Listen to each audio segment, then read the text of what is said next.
Good afternoon, everyone.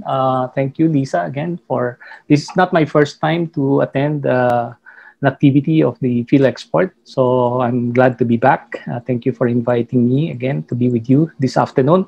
And I'm happy in particular that I'm in the same panel as Director General Belgica, no, because we are collaborating on many of the activities, no, of ARTA. I was introduced earlier as the Chief of Party of the regulatory reform support program for national development, and basically the project is about reform, and ARTA is one of our partner agencies. No? But this afternoon I'm here as the chair of the Networking Committee on Transport and Logistics of the Export Development Council, and last March 3, I gave a report to the Execom of EDC on the transport logistics issues, no? And then also gave them updates insofar as these issues are concerned. No? But during that same meeting, Dr. Serge Ortiz-Luis, the co-chair, raised also some concern, no, about certain regulations on corporate governance. So we did a quick paper on this, which I will share with you later on. So I'm dividing my presentation into two parts. So the first part will tackle the transport logistics issues. And then the second, I'll also be presenting a summary of the draft paper that Respond was able to prepare, no, on this issue of corporate governance reforms.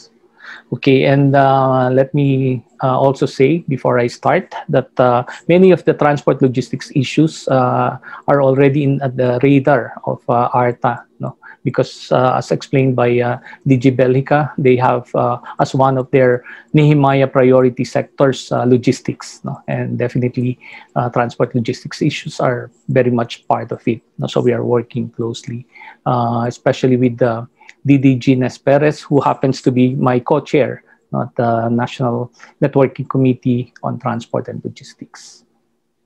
Okay, so part one. There are 6 issues that I would like to inform you about.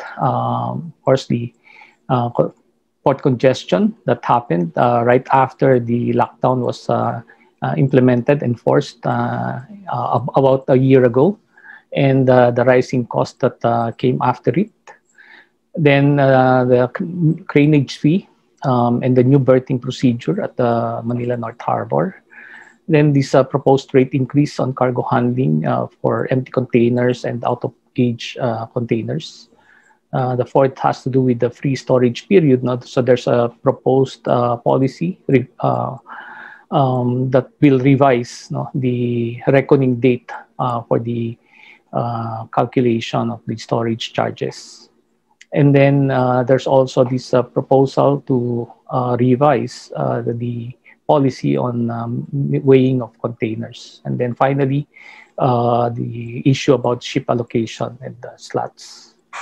Okay, so this is March 31. This is a headline in one of the major dailies. So there's port congestion, and of course, the trade sector has suffered as a result.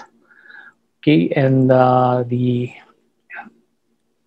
remedy or the solution that was put forward by the government was the issuance of this Joint Administrative Order 20-01, which expedites the release of refrigerated containers and dry vans during the period, especially of the enhanced community quarantine. So this came out April 2, 2020. And as a result of this Joint Administrative Order, 2 weeks later, the congestion was addressed, and the utilization rate at the port of Manila has gone back to normal.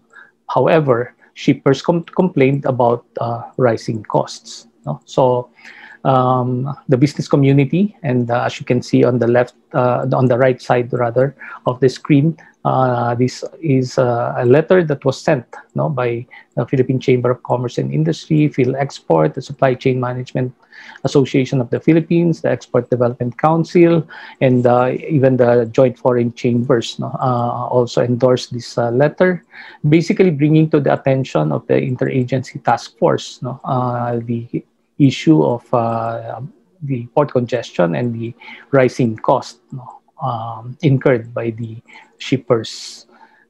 So part of the points raised in this letter include the port congestion surcharges, demurrage charges, and other penalties. Okay.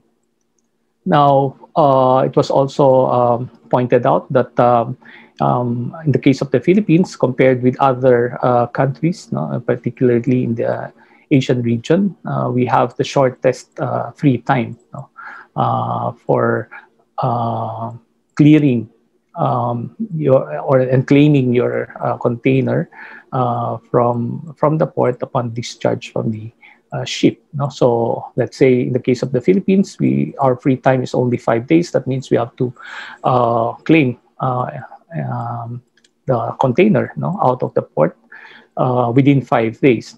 Failure to do so would already make us incur demurrage fee on the 6th day.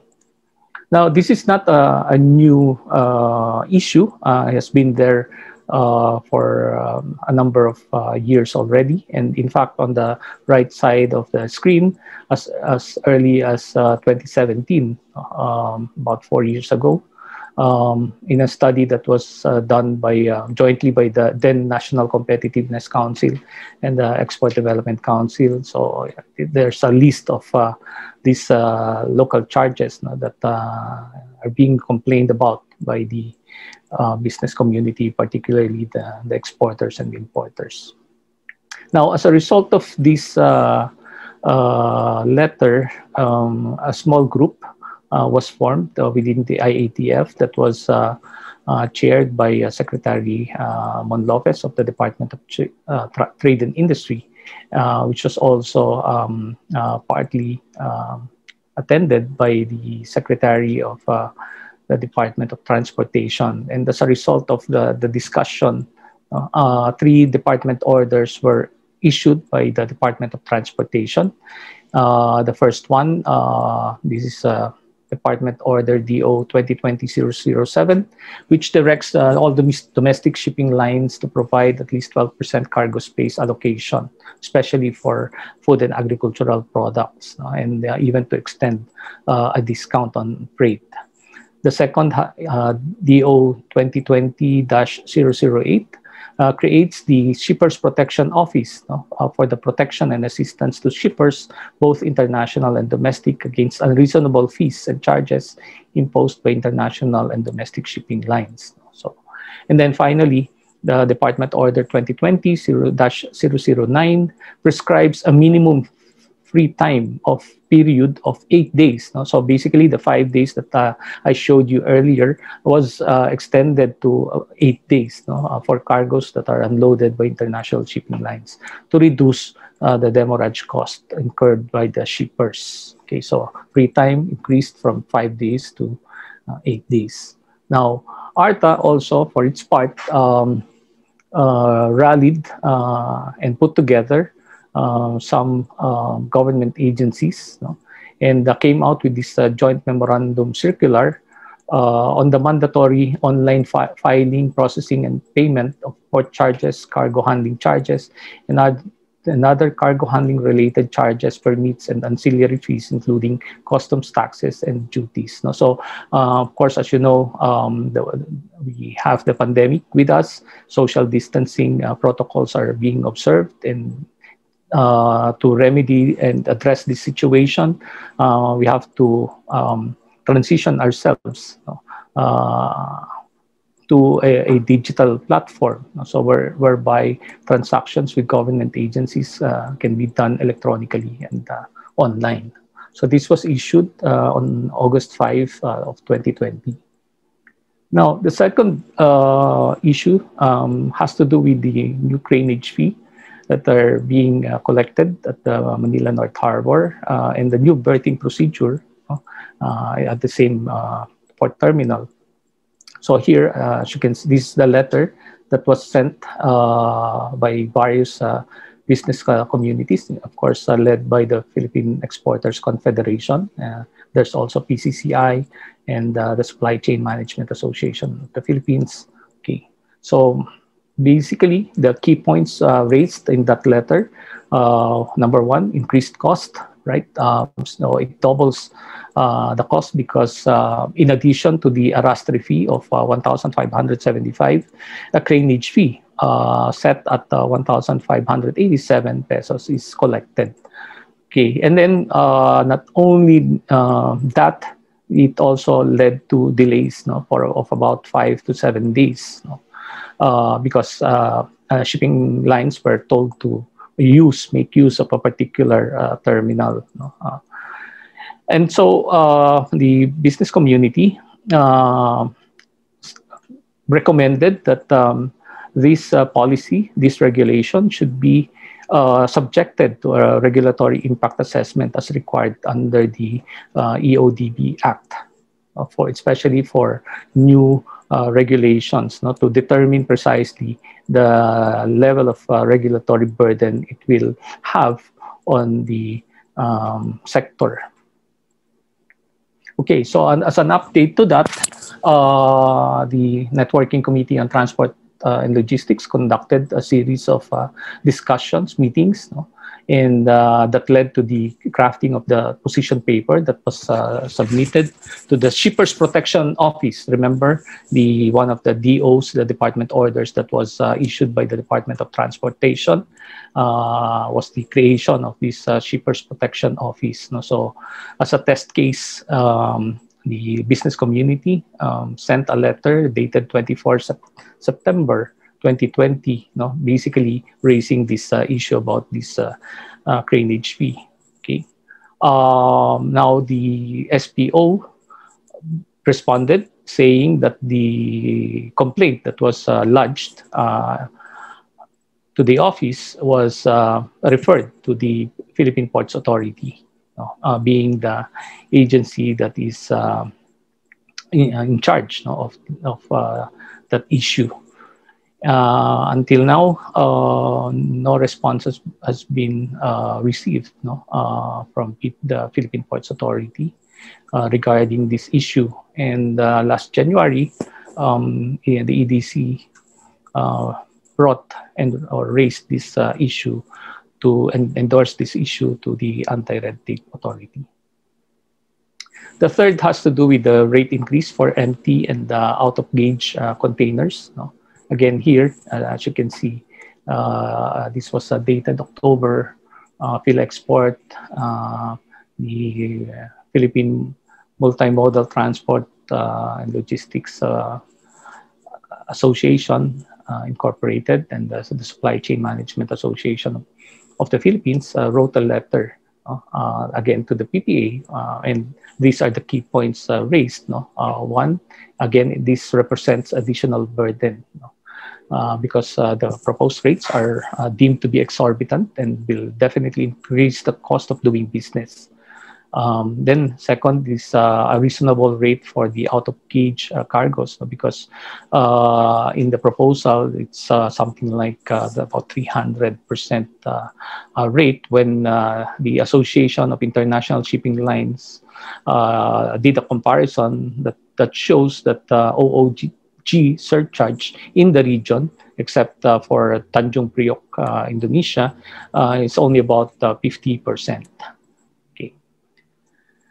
So, and then another point that was raised is that empty containers are included in stevedoring cost, because based on the memorandum circular of PPA, containers in general are supposed to be treated as part of ship's gear, right? While arrastre, as defined, is a person, entity who performs port-side cargo handling operations. So therefore, empty containers are and have always been part of stevedoring cost and should not be subject to arrastre fees. And then again, it was noted that there was no regulatory impact assessment that was done on this policy before it was issued, and therefore the recommendation to subject it to a RIA.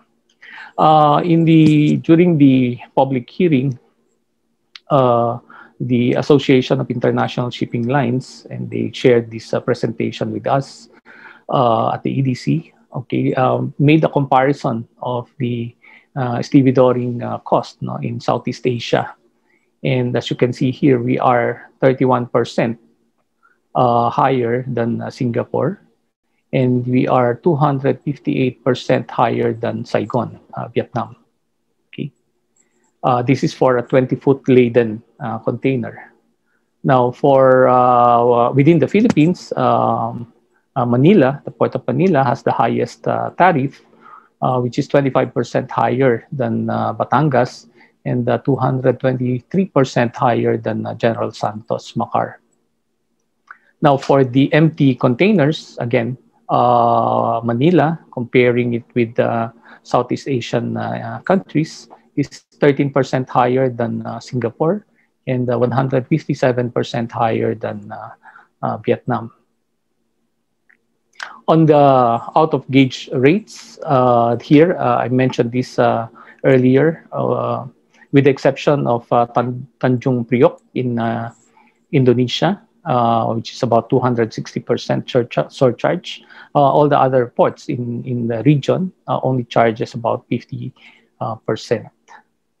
Now, the update is that as of December 15, 2020, PPA issued Administrative Order 12-2020, basically implementing these new rates, for the handling of foreign empty containers at the Manila and Batangas ports.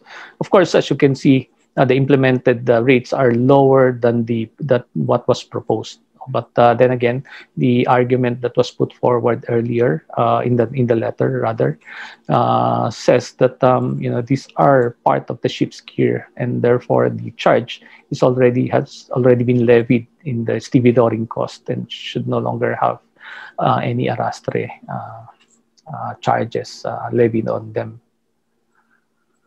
Okay, now this is a more recent issue. It happened just a month ago.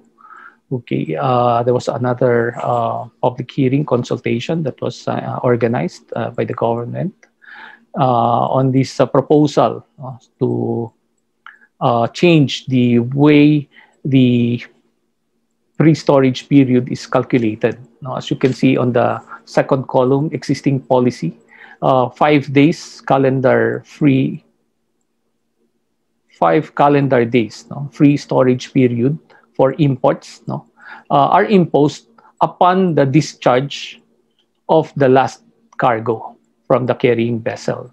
So the point of reckoning is on the discharge of the last cargo from the carrying vessel. But the proposed revision says that the point of reckoning now shifts to the discharge of the first cargo that is unloaded from the ship. So this basically shortens the free time.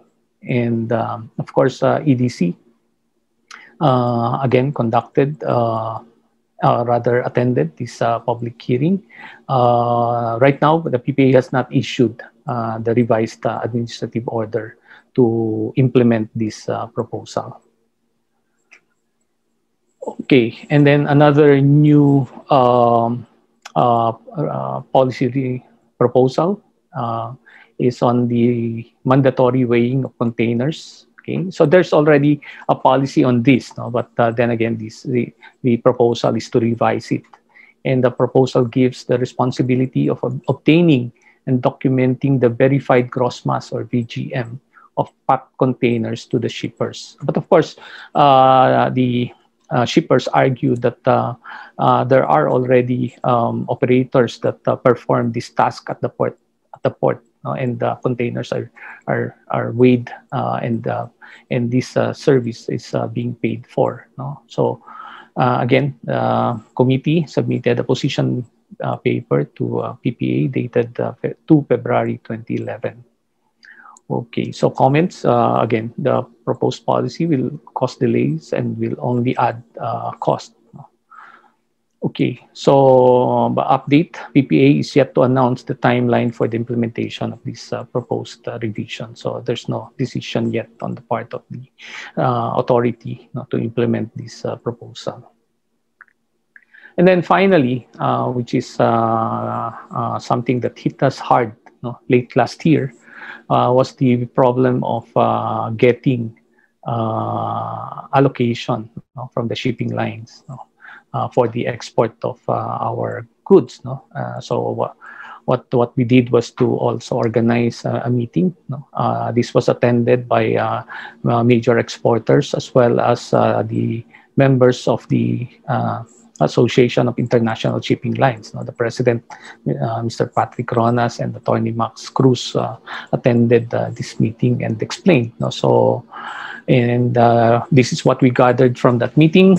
Due to the global pandemic, most countries, if not all, imposed lockdowns or community quarantines, precisely to mitigate the spread of the virus. Now, but even before the pandemic in 2020, okay, there was already a marked decrease in global trade because of the trade war. But of course, further exacerbated by the pandemic in 2020. As a result of these, ships were laid up in the second quarter. And however, the opening up of many countries to trade in the third quarter has caused imbalances and in the repositioning of empty containers. And freight rates increased as a result. So some exporters reported that they were only able to export 30% of their products. And in December, during that meeting, some also announced that they are no longer exporting. But it was clarified that there was enough empty containers in the country. However, the shipping lines cannot make them available to the exporters due to the lack of guaranteed or allocated vessel space or slot. So it's very difficult to pre-book the shipments. Even large shippers can no longer depend on long-term locked contracts. But the forecast at the time, this was December, is that the market is expected to normalize after the Chinese New Year, which is about now until next month. So hopefully things will normalize soon. Okay, so that ends my report on the transport logistics issues. Now let me go to the second part of my presentation. The focus of this discussion has to do with the continuing education of board members. And then second, the need for independent directors and the process of processing them as independent directors. And then the third, the issue of change in business address. So this a report was a draft paper was prepared by Dr. Maria Fe Mendoza, the president of the UP Public Administration Research and Extension Services Foundation, which is, as explained earlier, implementing the Respond project. So what I did was to summarize the salient points raised in the paper of Dr. Mendoza.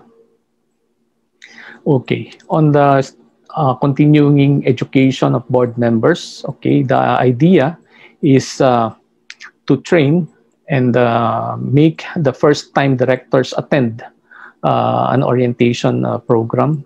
Okay, the aim is to promote effective board performance and continuing qualification of the directors in carrying out their duties and responsibilities. So this is per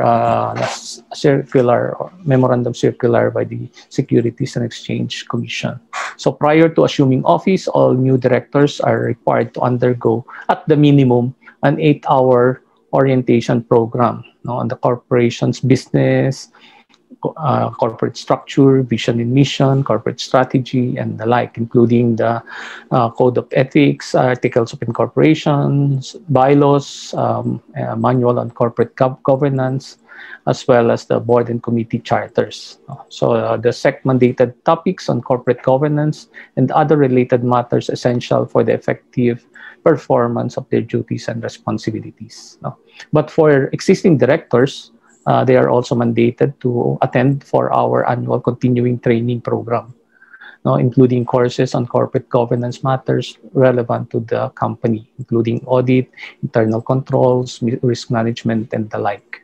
However, SEC is the one that accredits training providers and inform the corporations of such. However, as of February 2020, it has been noted that there are about 13 SEC accredited training providers already, which includes, among others, the Institute of Corporate Directors, the Center for Training and Development, and the like. Okay. Now, there are perceptions, however, coming from the business community, that the annual orientation and continuing education program is, number one, a waste of time, done only for compliance. It's an expensive networking and socialization activity. And during this pre-pandemic era, it's quite not only expensive, but also very difficult for the directors to be flown in domestically or overseas to be able to attend meetings. And there was at the time, at the start, an issue of the program, the training programs being monopolized by a few providers. Okay, and then there's also that view, okay, that the independent directors are not technical professionals like lawyers who are required to undergo continuing education once a year. However, the corporate governance code have this principle of comply or explain. Of course, these are options, but at the end of the day, corporations simply elect to comply rather than explain. Okay. Now, these are the suggestions that were put forward by Dr. Mendoza in her paper. Corporate directors now embrace the need to upgrade their competency through training. So there's no more question about it. And the monopoly that was perceived before has been neutralized by competition. Because as I've mentioned earlier, there are already about 13 providers of this service in the market. However, and this is the but, there is a need to address the issue that the orientation and continuing education program is only done for compliance. So an option is for the corporate directors to form their own informal or formal groups, like a corporate governance office, to share best practices, challenges, and risks, and solutions that they have resorted to and effects. So this group may provide the orientation, and directors need not go to SEC accredited training providers. So it can be done in-house. That's what Dr. Mendoza is saying in her paper. Moreover, since most of the topics are internal to the corporations concerned, like, for example, as I've mentioned earlier, business and corporate structure, vision, mission, these orientation sessions may be done internally, okay, with the participation of third-party resource persons for some topics where sharing of best practices may be needed, or with SEC representatives for SEC-mandated topics on corporate governance and other relevant matters essential for the effective performance of their duties and responsibilities. So all those topics that pertain to the business of the corporation can be best handled by the corporation itself. And the corporation, as Dr. Mendoza mentioned, can hire experts, third-party trainers to talk about the other topics that are outside of the corporate realm, meaning of the business of the corporation, but are related to the to the promotion of corporate governance. Okay. And sessions can already be done online. So if there's something positive that COVID has I mean, if there's something positive that came out of the pandemic, it is the fact that we are being forced to transition right away to the so-called new normal, which is the digital economy, where transactions are done online and electronically through digital platforms. And therefore, these training sessions can be done just like what we are having right now, which is an online webinar. And therefore, a certification from the corporations themselves that they have truly conducted these sessions may be submitted to the Securities and Exchange Commission. Now, owning the orientation session by the corporations, and this is important, by the corporations themselves may be better than requiring them to go to accredited training providers. As long as, and this is the condition, there's a mix of perspectives from different resource persons and not totally from the corporations themselves, to prevent inbreeding and to have this too myopic only concerning the corporation mindset. And to show full commitment to the company, the director should devote really time and attention necessary to properly and effectively perform their duties and responsibility, including sufficient time to be familiar with the corporation's business. Now, the third recommendation is that for continuing education program, so this is now the second part. Now, the first part was the orientation of new directors. But for existing directors that must undergo this continuing education program, where updates on regulations, among others, are discussed, SEC has to give also options to the corporations to either do this continuing education program on their own or through the SEC-accredited training providers. So there's already the technology, and we have to maximize the use of this push technology. In addition, Dr. Mendoza suggests that the SEC, through its corporate governance and finance department, may conduct free webinars regularly to update, consult, and engage corporate directors and other stakeholders on new regulations it is contemplating or formulating or implementing. It may also organize fora, or a series of forums for sharing the best practices locally and internationally. Now, on the second issue of processing the independent directors, the state of regulation is that the presence of independent directors in the board is to ensure the exercise of independent judgment on corporate affairs and proper oversight of managerial performance, including prevention of conflict of interests and the balancing of competing demands of the corporation. I think there's no quarrel here, so it's important. But the concern is that to comply with the full disclosure requirement of the qualifications of these independent directors, they are so required to submit a certificate of qualification together with the company's information statements before the scheduled elections. For the independent director nominees to numerous corporations, they have to prepare separate certificates and submit the same to the SEC per corporation.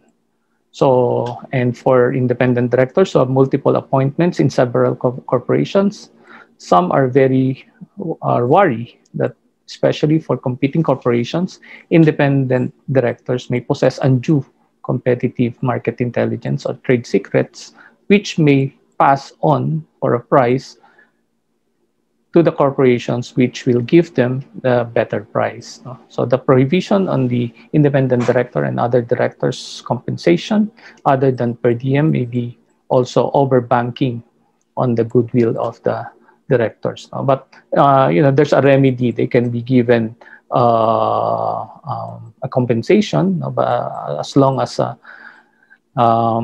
it is voted upon by the stockholders, representing at least the majority of the vote of the outstanding capital stock. Now, what are the suggestions? Number one, there's a need to clarify the roles of the corporations and the SEC in vetting the qualifications of the independent directors and the rest of the board members. Now, corporations, this is the process, usually constitute search and nominations committee prior to the elections of the board members at the annual stockholders meeting. So ideally, stockbrokers are the ones who vote after scrutinizing the qualifications of the nominees. And a more internal check process capturing the due diligence of corporate stakeholders, therefore, must be respected.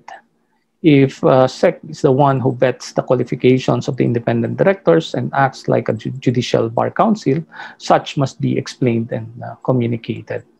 Now, for the second suggestion, it has to do with the multiple independent directors with multiple nominations to numerous corporations. Ito yung mga sikat.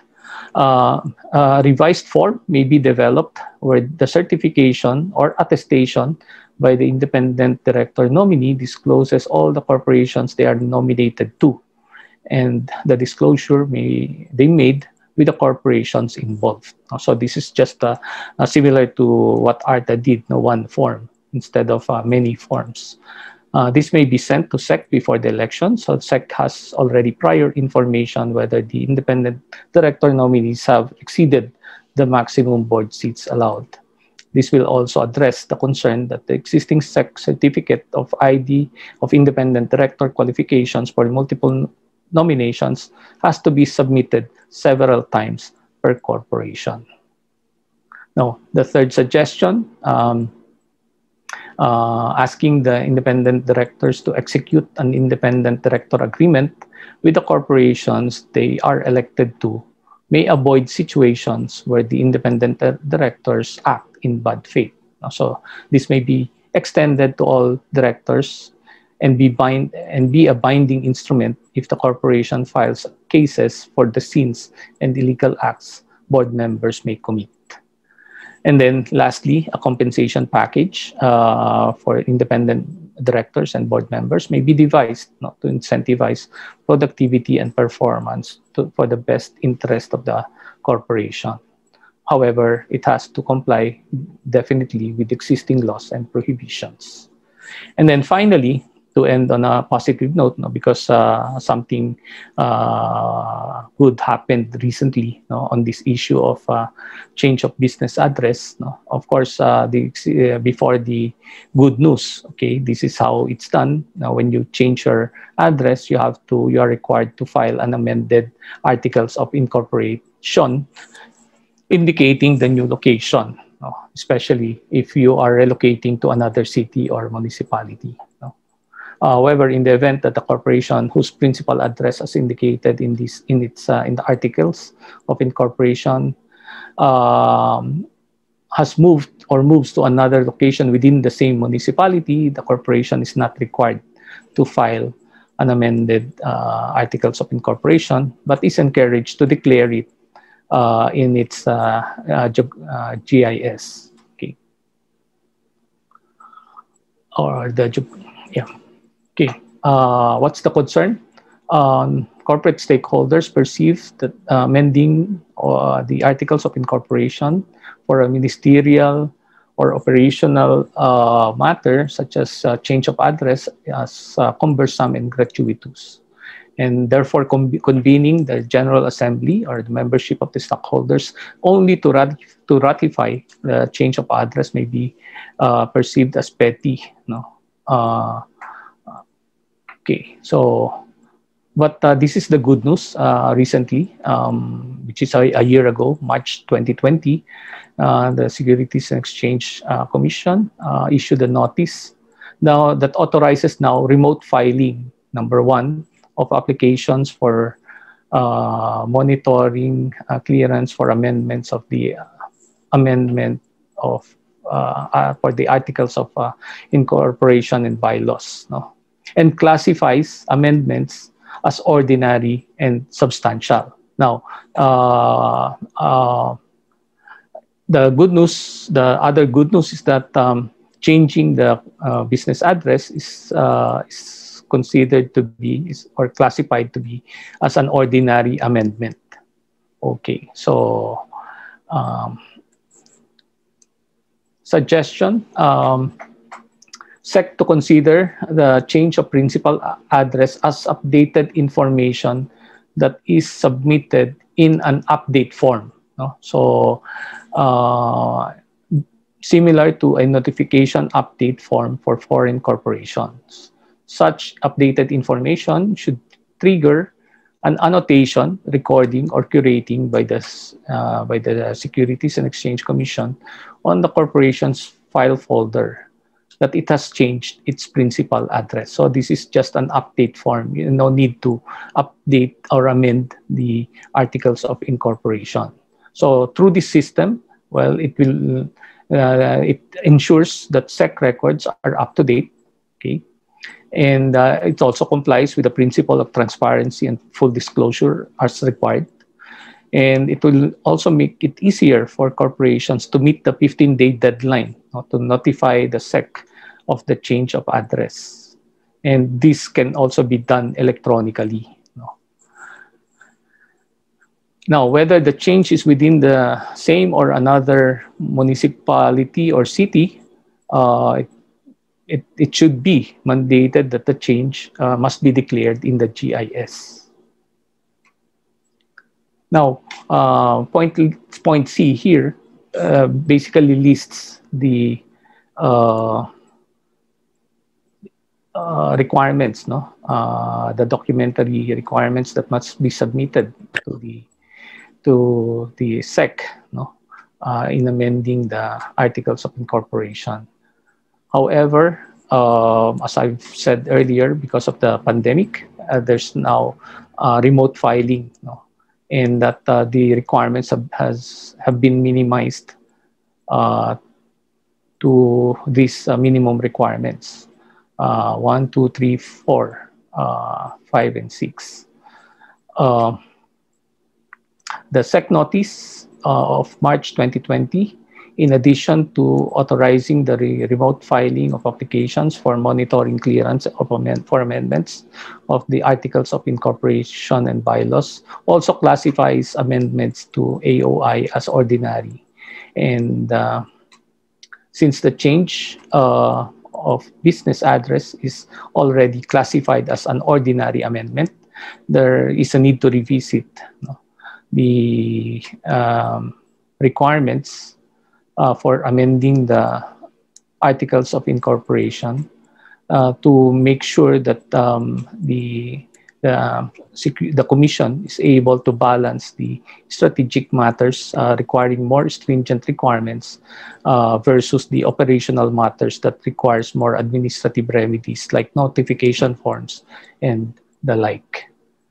Okay, so I think with that, I've done my assignment, and thank you very much for giving me this time to update you on the transport logistics issues, as well as the important issue that was raised by no less than the co-chair of the EDC, Mr. Serge Ortiz-Luis, who is also the president of PhilExport, about these corporate governance issues. Thank you.